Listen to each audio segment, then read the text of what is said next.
Craft Summit, and this next panel, which is also the last panel of the Craft Summit, is on animated documentary, frame by frame. As I've said again, I'm not entirely sure what that title meant, but it seemed like a good idea at the time. So I'm going to be chairing the session for those who haven't been in any of the other sessions. My name's Krishan, Arora, and one of my day jobs is to work for an Australian channel called SBS, which is what's on the caption. And next to me on my right, we have Anna Humphries, who's an animator, runs an animation company in Bristol called Info Candy.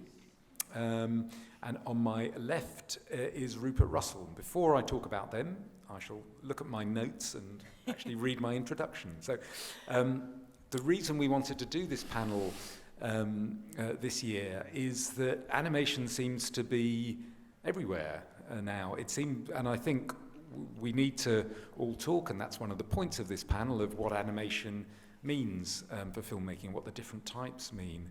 You know, so every superhero Hollywood movie and high-end TV fantasy series seems to be basically created from computer graphic animation now, and involves a lot of actors going onto set to fight with foam swords in front of a green screen. I've no idea how they make it look so authentic. On Monday, a huge animation festival kicks off in Annecy. It's in France. It's been going for many years. That has 10,000 people seeing films. There are 600 companies and 400 buyers. It's clearly not all of that is going to be linked to factual programs, of course, but it's still a sign, I think, of how big the scene is. In Brazil, the government has just announced it's going to invest £3 million of film into 5 animated features per year. You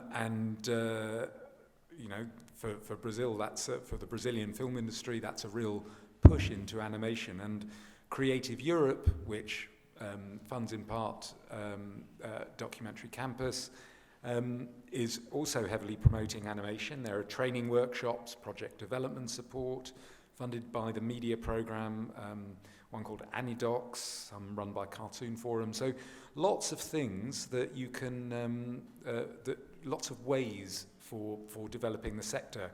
And the Master School participants, Master School is a project of Documentary Campus, and I don't know if there are still some in the room from the Master School, but I know that some of you have already got animation involved in your documentary projects, and some others are now thinking about including it. So perhaps at the end of this session, some of you with pure documentary projects might be thinking about it as well. So back to my biography. So Anna runs Info Candy in Bristol, which makes a mix of corporate and short film work. Anna is originally from Bristol, and she's just moved back there from London, where she was a graduate of the NFTS, and she tells me she's just beginning to get to grips again with the Bristolian accent. And she's going to walk us through a number of different animation styles in her presentation. As I said, it's a pretty broad area, so we're going to look at a number of different bits of animation. So Anna's going to give a presentation for nigh on 20 minutes, and then we'll have a discussion. Then we'll hear from Rupert Russell. And Rupert, on my left, his first feature documentary, Freedom for the Wolf, won an audience award at Slam Dance Film Festival, or perhaps the audience award at Slam Dance. It was exec produced by Nick Fraser, the founder of BBC Storyville and now creative director of Docsville, and it tells the story of the global crisis of democracy from the Umbrella Revolution in Hong Kong to the failure of the Arab Spring in Tunisia, and then the rise of Donald Trump in America. And since Rupert can't get enough of Donald Trump, it seems, he's also now made another animated series on the rise of political insanity, how the world went mad, and that was being shown this afternoon, this lunchtime at 1 o'clock, and will very soon, in a matter of hours or days, be up on the site Doxville. It was commissioned by Doxville. And Rupert works with an animation studio on both of those projects, works with an animation studio in Poland, and I think you said to me that you've met them you've worked for them for 3 years, you've met them once, and you generally spend the time shouting at each other down the phone, which sounds like a very good relationship. Yeah, not in person, yeah. Over Skype, yeah. So, there are different ways of working with animators, and you don't necessarily have to be in the same room. So we're now going to move on to Anna, who's going to take us through her talk, which has got lots of clips. So I'm afraid the person on the lights will have to. There are 6 or 7 clips, and when you call them out, we'll switch the lights on. Okay, perfect. Thanks, Krishan. Hi there, Sheffield. I hope you're having a lovely time at the festival and you're feeling very inspired. My name is Anna Humphries, and I'm going to talk to you today about how using animation in your documentary can not only enhance the story that you've chosen to tell, but also tackle some of the challenges that arise when making a documentary. So, who am I? I started out as one of those kids that just would not stop watching cartoons when they were little, and I persisted in watching them well into adulthood. I just loved how animation made anything possible, and that you could just lose yourself in an imaginary world that could be in any kind of artistic style that the human brain could think up. And I loved it so much that I started getting into trouble at my old office job because I spent all of my time drawing pictures and not doing any work. One of the best decisions I ever made was quitting that job and going back to school and retraining as an animator at the NFTS. Now I'm the director of an animation studio called Info Candy. We specialise in 2D and stop-motion animation, and our latest animation for BBC Ideas got over 6 million hits on Facebook. It was about the life of Lotte Reiniger, who was an amazing German animator who was making animation history well before Walt Disney was, yet very few people seem to have heard of her. She's been a great inspiration for me, and I'm going to show you a short clip of it now.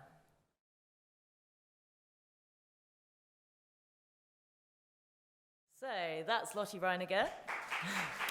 Oh, thanks.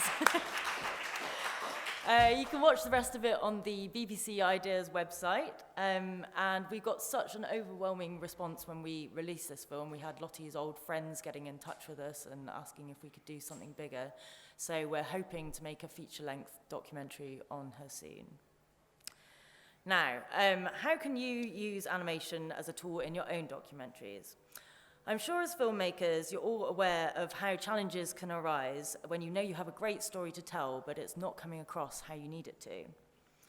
I'm going to go through some documentary challenges. These are common problems that can detract from the impact of your film. And I'm also going to show you some clips from great documentaries, which can illustrate how animation has either helped with that problem or has enhanced the way we see the story. So, documentary challenge number 1. Some cultures and places are hard to access. Compelling documentaries always show us something new, and often that thing is an experience or a place that we just can't imagine ourselves. But sometimes it's hard to get the footage you need to show it. It could be a dangerous place to visit, or sometimes it's just not feasible to get there within the budget that you've got.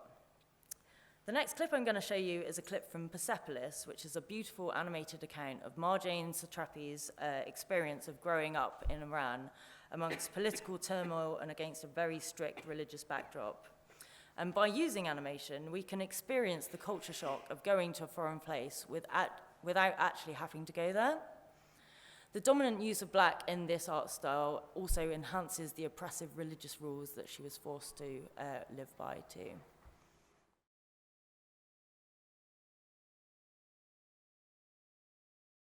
Documentary challenge number 2, getting inside somebody's mind. Many stories that are compelling enough to make a documentary about involve very sensitive topics, and often the interviewees might feel uncomfortable about having their experience immortalized on film for the entire world to view and judge, which might cause them to not give you the most truthful account of what happened, or they might even pull out of your production altogether. But by using animation over a voiceover, it allows your interviewee to remain anonymous, which means two things. Firstly, they can relax and open up to you. And secondly, you can portray their reality exactly how it is in their mind. I'm going to show you a clip from Conception next, which is a collection of stories about motherhood. And in this one, the woman touches on a very taboo subject, which is the fact that having children didn't make her happy and it ruined her life. And you'll see how the blue tones and the pulsing images that morph into one another in the animation visualize her depression and her confused rush of thoughts.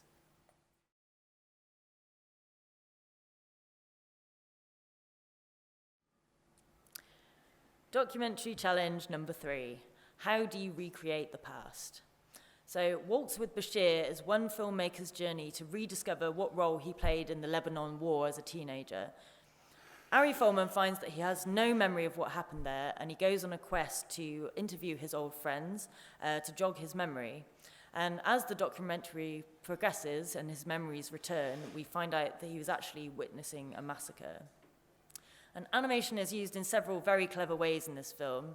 Different art styles are used to symbolize different levels of reality. So for flashbacks and memories, the color palette is very limited and striking, which creates a dreamlike vision. And during the interviews with fellow comrades, the color palette is a lot wider and more earthy. The 2D characters are realistically drawn, but they move in a really floaty, surreal way. And after about an hour and a half of dipping in and out between these dream sequences and animated interviews, most viewers find that they've slipped into viewing this film like a fictional movie, which is why when we get to the very end of the film and a third level of reality is introduced by the use of live action footage, it creates the most mind-blowing emotional impact.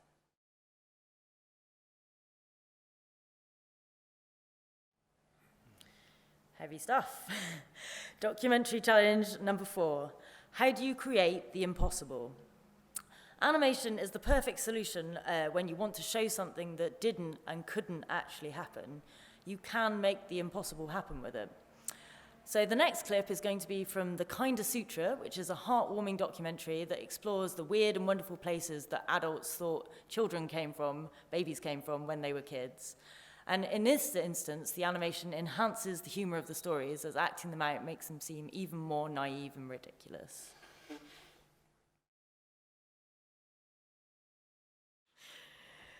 Documentary challenge number 5, making familiar images different. So another challenge that we all face is how to make our film really stand out amongst so many other films.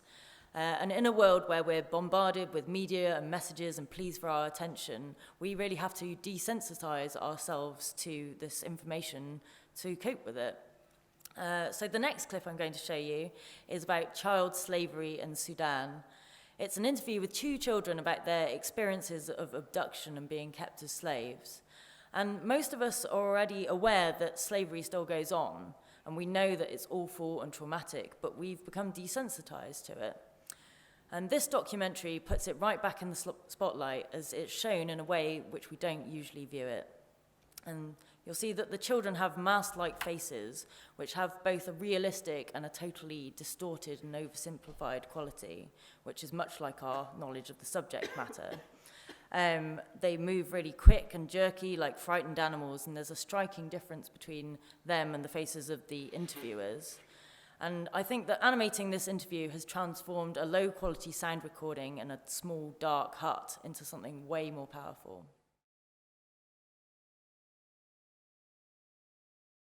Documentary challenge number 6, explaining awkward ideas.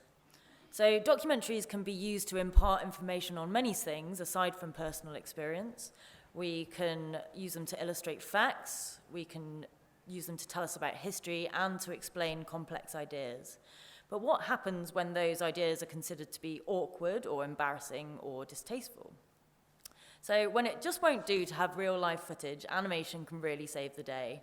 And I'm going to show you a clip of a short documentary on the clitoris, which is the ultimate unfilmable complexity, which has been making people embarrassed and blowing their minds since the beginning of time. And you'll notice how the friendly, simplified shapes on the feminine pink background help the filmmaker to present these facts in a fun, informative way that's easy and tasteful to watch.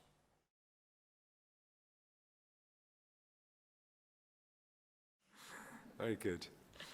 So that's it. I hope it's been helpful. And if you want to ask me any questions or chat to me afterwards, I'd be very happy to talk with you. Thank you very much. Great.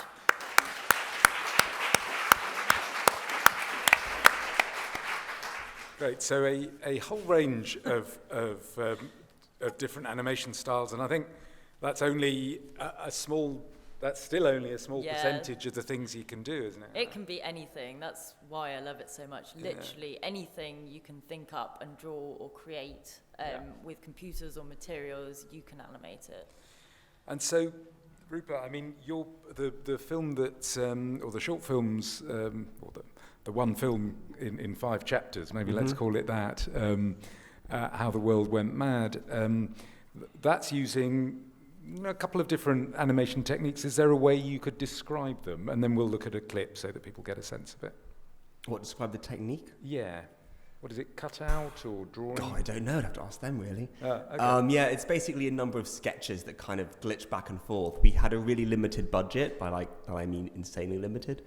And so really I just said to them, you can do whatever you want, as long as we can do it for this amount of money, and this is kind of the style that they came up with. And actually I really loved it, and I think that this is a lesson, I think, if there are any aspiring animators out here, which is that there are so many different ways to animation. Some are super cheap, some are really expensive.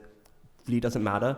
As long as the story is good, the story you're telling is fun, and you've got an imagination, you can take the most basic animation techniques and tell really fantastic stories with them. And I think that's what my guys did in this series. So let's have a look at the trailer of How the World Went Mad.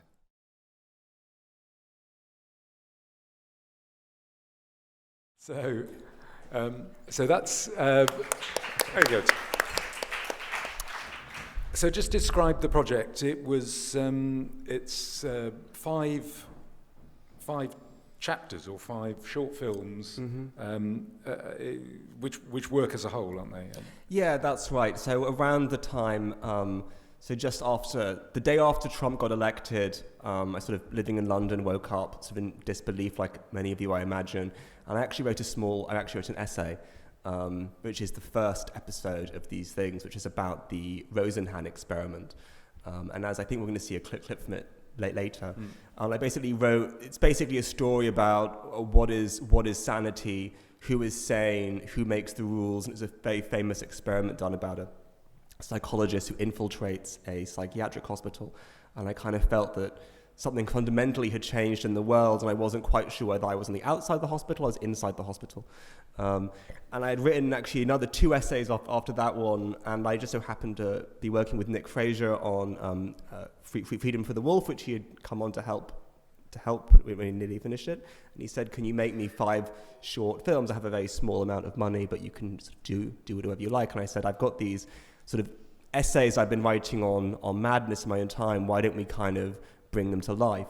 And he said, sure, this sounds fun. So I went off, and rather than there being kind of a coherent theory of madness, just as an FYI, I actually used to be an academic, a sociologist, so I was sort of drawing on a lot of this studies I used to do, but rather than coming up with a coherent theory of madness like a whole, I thought to make it more fragmentary and to say, well, let's have 5 different ways of looking at madness, and let's see if they can actually, if we string them together, tell a story. What is this kind of disease that's taken over the world? And so the 5 kind of headings I came up with was sort of diagnosis, symptoms, transmission, epidemic, and cure.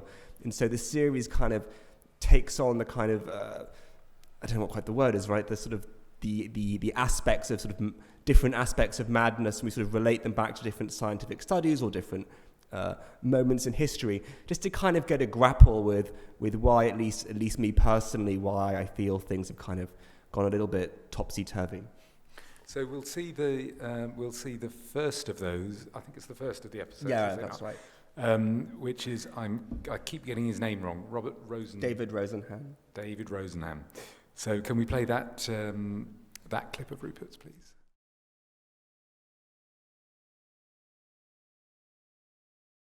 So, that story, I mean, told entirely in animation. Do you think, I think I know the answer, but do you think you could have told it without that animation? Would it have been... Yeah, I mean, people is do there a all the way of time, doing it? right? I mean, you would do is you get like a bunch of archival pictures and kind of do that kind of Ken Burns kind of pushing in.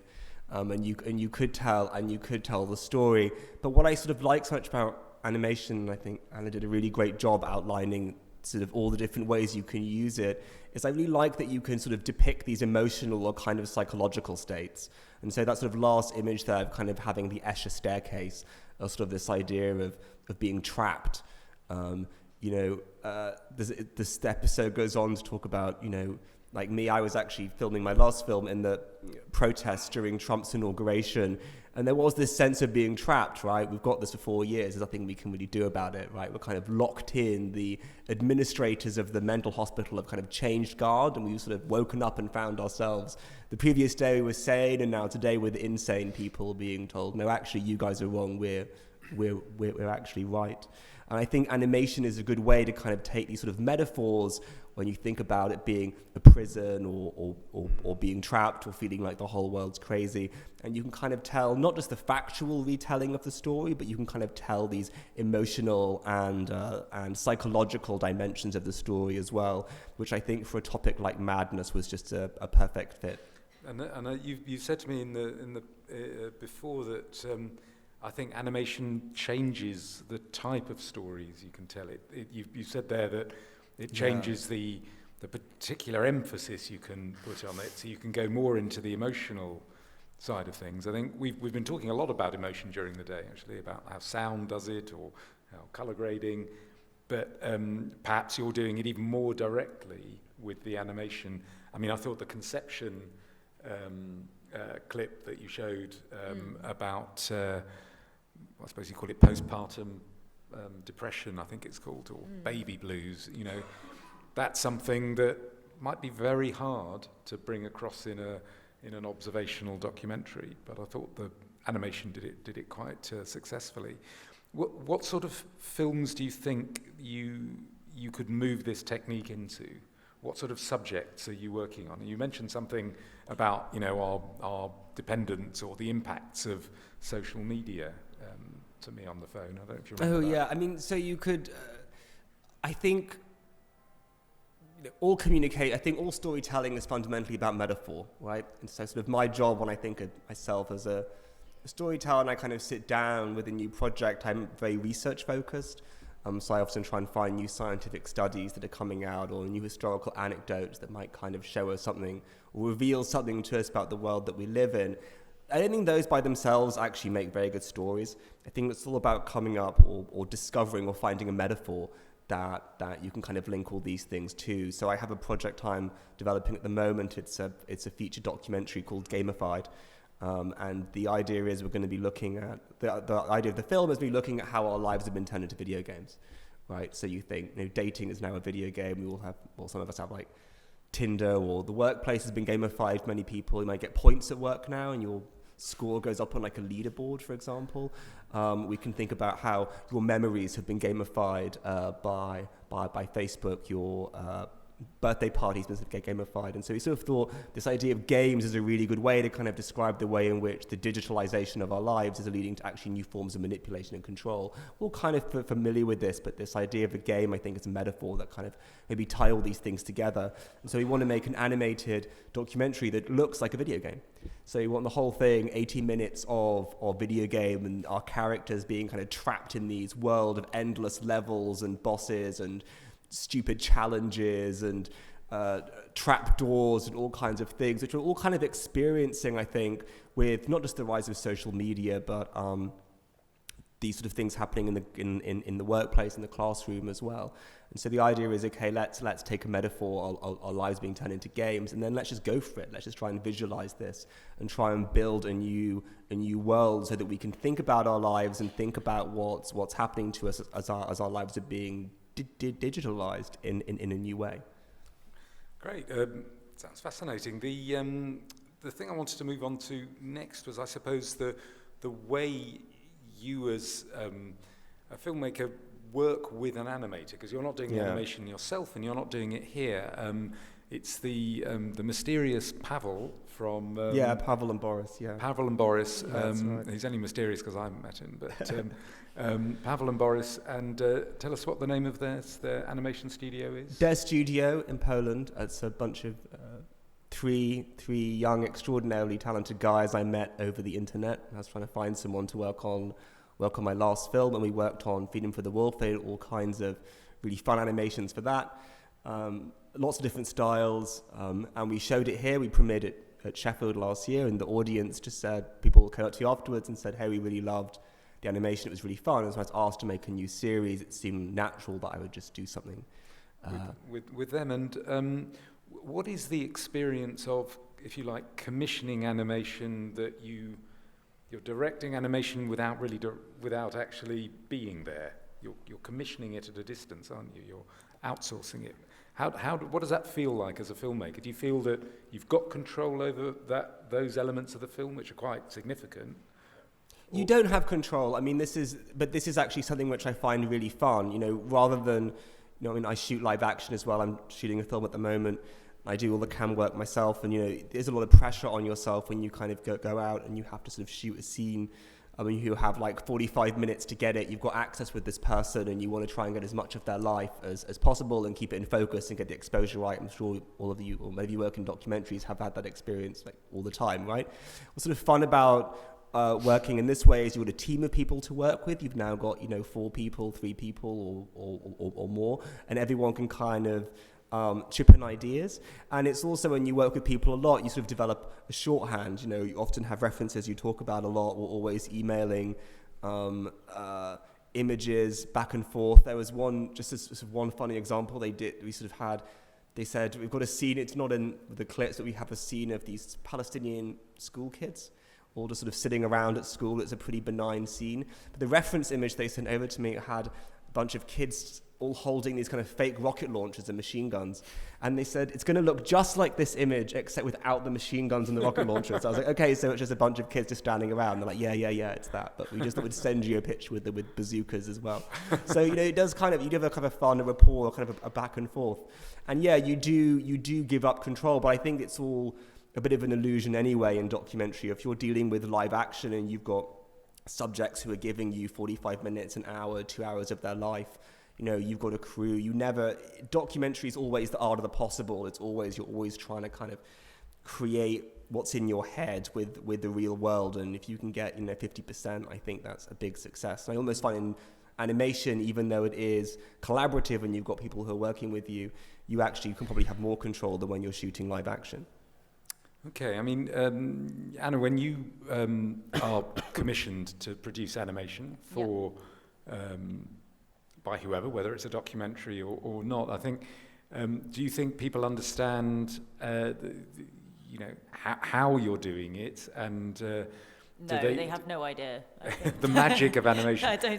Yes, most people have no idea how it's made, and I don't think they really want to know. They just want us to do it, but it does take a very long time. So to make sure that they are getting what they want to get and that we don't have to make lots of changes, we often do mood boards and storyboards and animatics, which are kind of like a moving storyboard, so the client knows exactly what they are going to end up with. So I think there are a lot of people who do come to us and say, yeah, just do whatever's in your head, you crazy arty guys.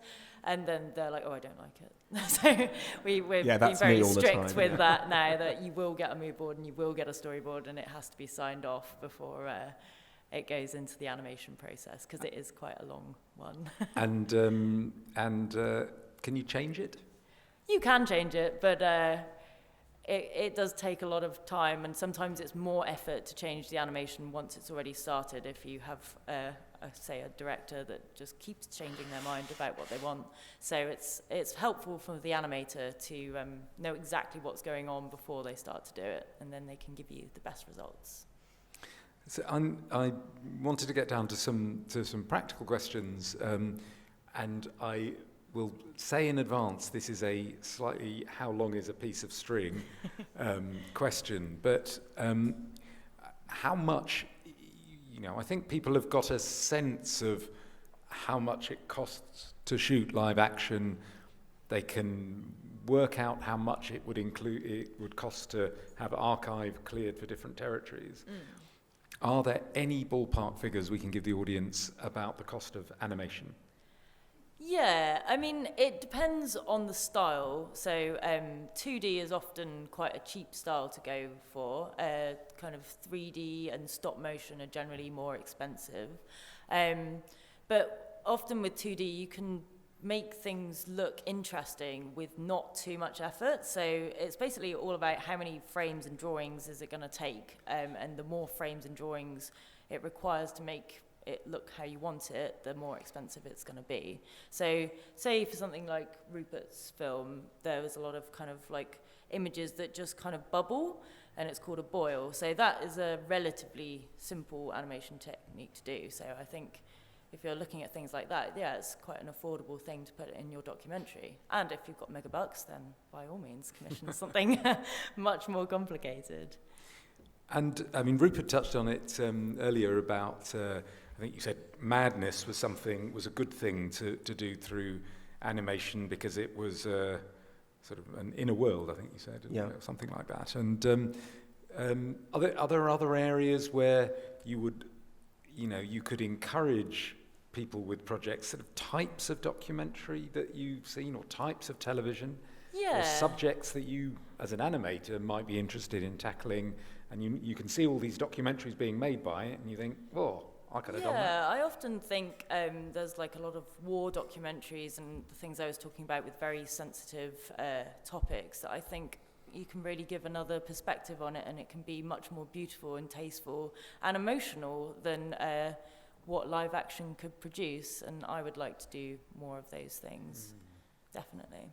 There's by the way, that reminds me actually of something I meant to mention, a film that was shown at the Cannes Film Festival called Another Day of Life, which is about the Polish war correspondent, died I think in the 90s, Ryszard Kapuscinski, which is an excellent film about the Congo, a sort of almost unfilmable conflict. I mean, the war back in the 80s, and there's very little archive of it, and so it's not really part of collective memory, but he does it all through that film does it all through his writings and his character and animation.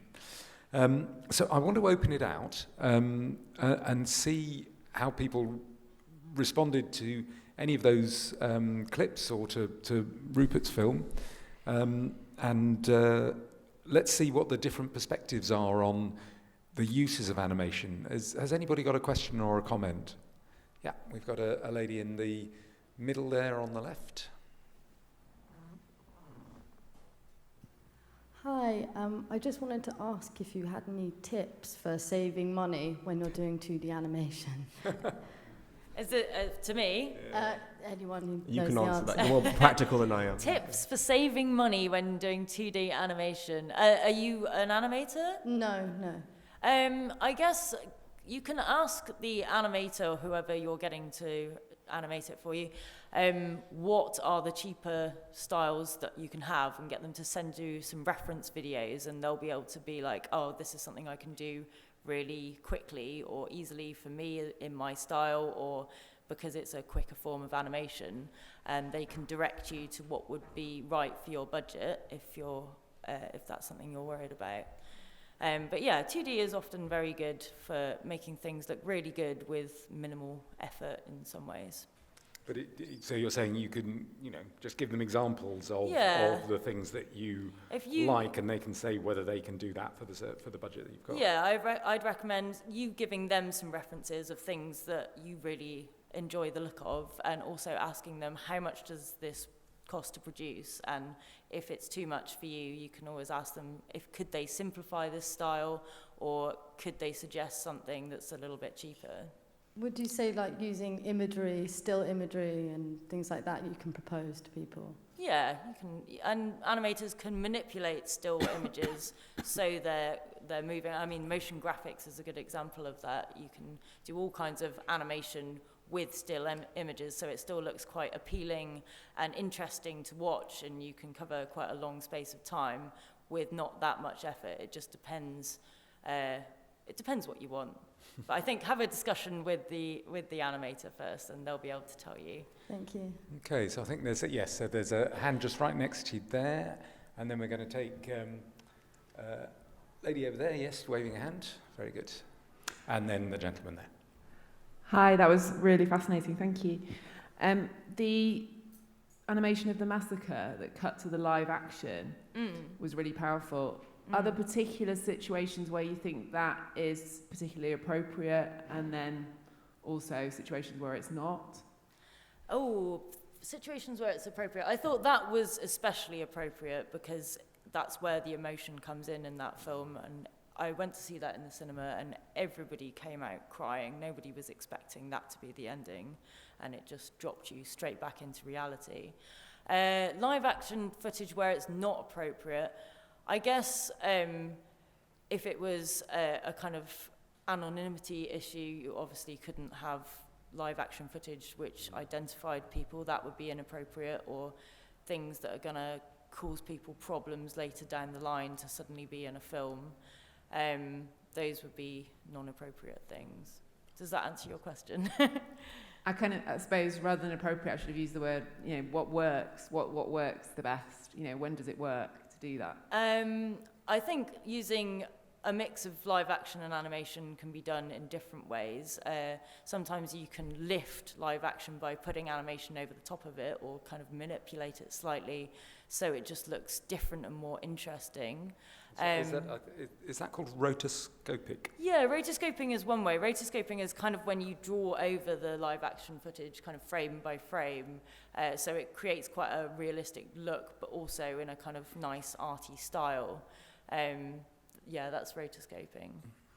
Okay, and there was a film, and I'm afraid I can't remember the title, but just recently, about a month ago, in the public television strand POV in the States, and it was about a shooting at an American university in Texas in the mid-60s. That's about as far as I can give you clues for the title, but it's on the POV page, or at least it was a couple of weeks ago when I looked. So there was a question there. Yes, that's right, the lady there with the mic. Hi there, I have two questions for Rupert. First is, maybe this is a simple yes or no. I guess that you have gone to Poland with the animations for financial reasons? Or was it an artistic... Bit of both. So what was the bit that you went to Poland with that? Was it about the boys, about the art? Well, it's like when you're working in indie film, you're always searching people to work with, right? We're always looking for whether it's a sound designer, a composer, a motion graphics artist, whether it's your cinematographer. And, often when you're doing indie film, you're just saying, who can I afford? If you're trying to hire a DOP to go and do a live action shoot, you just often find a student or somebody who just is really passionate about the project. You start working with them, you end up having a rapport, and then when you actually do have more money, you want to hire that person because that's the person you've been working with. They know what you like, and so forth. And I think that's very much what's happened here. Is I started working with them on a small project, on a very small commission, and their work was just so great. And they really understood me, and were very good at doing visual representations of kind of abstract ideas that we just kind of kept on working together. And for this series, you need a certain kind of sense of humor to kind of get it, and they absolutely had that. So I feel that with all these things, your relationships as a filmmaker really is your business, and you often start off with people who you can afford, but then as you both kind of go up the ladder, you kind of take those people with you, and you learn together, and you work together. But it's fair to say, isn't it, that Poland does have a very strong and long held animation tradition. Where are you from, in fact? From Germany. From Germany, okay. And have you worked with animation? Well, we have a film in development right now, which will be in hybrid film, with 45 animation, 45 real time. Right. We're looking for fundings right now, or pre-sales, whatever. We're just looking for money. So, I recently got a tip from a very experienced documentary producer who said to me, So why don't you go to Letland or to, or to to- Litauen with the animation Latvia or Lithuania. yeah, to lower down the budget because animation in Germany, for example, are pretty expensive. So this would be a reason. But I have another question for Rupert, please. When you try to raise money and you say that you have animation, does it make that easier, or do you have the feeling it makes it more difficult? To be honest, to the funders, I don't think it makes a huge amount of difference. It'll obviously vary from project to project. I always think when you're raising money, you just need like an amazing story. It's nothing more complicated than that. And often the people who are commissioning these things don't really mind if it's super visual, whether it's animated or whether you use archival. I think the story always comes first. Great. So there was a gentleman in the grey T-shirt, rather, here in the front. Just here in the front, the third row back. There we go. Hello. I have two questions, one for Anna and one for Rupert. So I would like to start with Rupert, if you don't mind. Yeah. I'm more interested in the management side of things. So how do you find this Polish company, and how do you communicate, and how difficult it is? And if, for example, they do something that you don't really like, I don't know, the animation that they made, I know you don't really like it or whatever. How do you tell them to change the things? And to Anna, as an animator, what kind of programs do you use? And can you suggest some programs to explore for the beginners? Thank you. Okay. Cool. So let's you take it first. How do Yeah, you work with Pavel? It's actually no different, as I said. I mean, I suppose I'm trying to do in this talk is a little bit kind of to demystify animation and just to say that working with animators is like working with anybody on your team. You know, if you have a DOP or an editor and you want them to do something slightly different, you just have to have a good rapport. You know, sometimes you just say it's not your best work. You know, you've done better than this, but you can do better than this.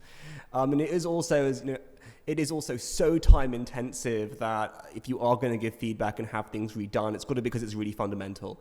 And, you know, I often say to them, you know, like, they can draw, they can make things look great. What I really care about is the story, right? That's ultimately what I'm coming back to. If I'm going to say this is, we need to redo this because it's so time intensive and it costs so much money to redo things, I'm only ever going to really do that if I think if we're misrepresenting the story somehow, if the characters aren't being portrayed correctly, or I fear that the audience isn't going to understand it. So I feel like, again, when you're dealing with any member of your crew, you know, you can't micromanage, they're not going to do 100% of what you want, otherwise why even hire them, right? You're hiring them because you want somebody who's going to bring something new to the table. But I think it's just about limiting yourself to just the absolutely fundamental things of just saying, what's the story that I'm trying to tell, and is the animation doing that? And that's really the main criteria I always work with. Okay, so Anna, I think the question was, are there some software packages that are you saying that you as a non-animator could use, or as a yes, for example, there's a program called Adobe Animate. So if you use that, or you use Cinema 4D, or something. Yeah, Animate we do use it, but it's kind of going out of fashion a little bit, that one, in the animation circles anyway. The Adobe suite, so there's Photoshop, which is great for drawing. After Effects is a big one that we use a lot, and you can just do so much. You can do motion graphics, you can do animating, you can even do a bit of editing in there and put like effects on. Is a really good one. We use TV Paint, which is kind of like constantly rasterizing for arty things, so you can draw straight into it and create some really lovely imagery that looks all hand-drawn. And for stop motion, we use Dragon Frame. Dragon Frame, yeah. But I think if you're looking to try it yourself, maybe look into Photoshop and After Effects, I'd say, were the easiest things to start getting your head around. Great, and I think that's all. Oh, there is one more question at the back, so you have the honour of the last question.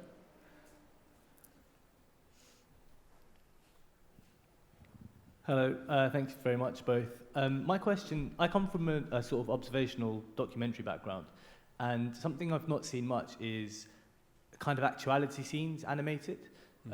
Rupert, your film was kind of interviews and archive stuff. I wonder if either of you have either worked on or seen really good examples of observational stuff animated. Observational animated. I mean, not maybe sure that I maybe rotoscoped. I suppose you could draw on. You could draw on.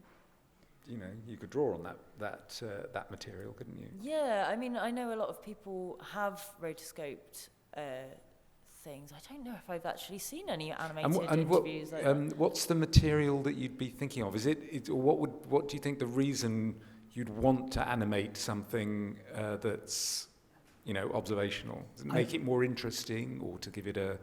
Is there a different idea that you want to put across? Well, I haven't got a specific idea, but I'm conscious that I really enjoy radio documentary, and sometimes it's less intrusive to be able to just have someone radio mic'd up and not be waving a camera in the face. Yeah. And so you can get some other type of depth. And then also, like you said, you can sort of get into the emotion things or the kind of more abstract thoughts through animation. So I think potentially it's a really interesting world to try. I'm not sure if it's too expensive or if there's not much call for it, or why it hasn't been done. There is a lot of, I think a lot of animation in documentary is reconstruction, right? So I did, in Freedom for the Wolf, I had quite a number of reconstructed scenes, and how he did that is I actually hired a comic book artist. And there is going to be so little money, it would be just still images, like almost like comic book panels. And then we sort of realized that we could actually kind of animate and give some kind of motion to these. I think that's actually super common. Like, I think, as I'm sure Anna's work is the example she's shown, like reconstructing historical things is, I think, almost like the default. And I think that's been the default for a long time, but I think what's quite exciting now is that things are getting more experimental, and we're actually trying to break out of that. We're trying to say, okay, well, how can we represent psychology? How can we represent ideas? How can we represent things a bit more abstractly and not be so confined to a faithful reconstruction of past events? I think that's an excellent place to leave it.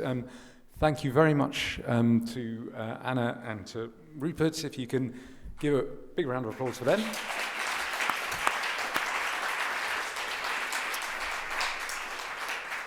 And then I would also like to add my personal thanks to our lovely technical team over there,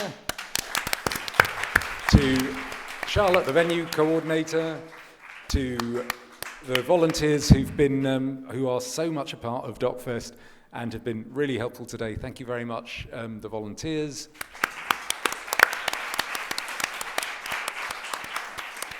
And then finally to Frederica Buckman at the back from Documentary Campus, who has worked absolutely tirelessly to get this whole day of sessions together with me. So thank you very much, Frederica.